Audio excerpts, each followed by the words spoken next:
जास्तीत जास्त त्यालाच नाशिकची जागा मिळाली पाहिजे। फडणवीसांची भेट घेऊन भाजप आमदार देवयानी फरांदे यांचा नाशिकच्या जागेवर दावा। शिंदे गटाच्या लोकसभा उमेदवारांची यादी उद्या जाहीर होण्याची शक्यता।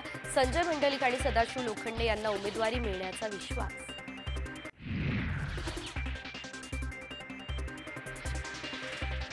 अजित पवार यांनी उद्या पुण्यात बोलावली आमदारांची बैठक। 28 मार्चला येणार अजित पवार गटाची यादी। 5 पेक्षा जास्त जागा लढण्यावर ठाम। प्रफुल्ल पटेल यांनी स्पष्ट केली भूमिका।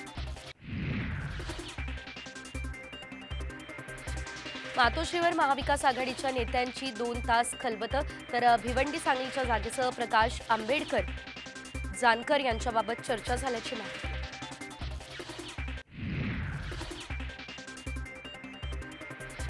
शरद पवार गटाच्या सभांना न जाण्याच्या धमक्या येत आहेत। श्रीनिवास पवार यांच्या पत्नी शर्मिला पवार यांचा अजित पवार गटावरती हा आरोप।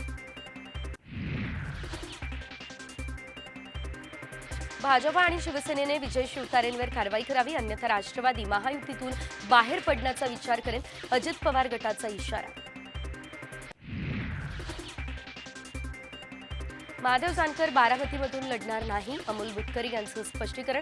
बारामतीमधून उमेदवार सुनेत्रा पवारच असल्याचं केलं ठाम विधान।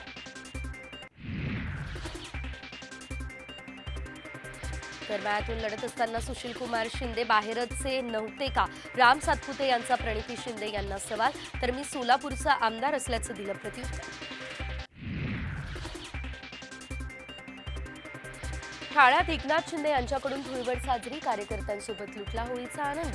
राज्यातील नागरिकांना दिल्या होळीच्या शुभेच्छा।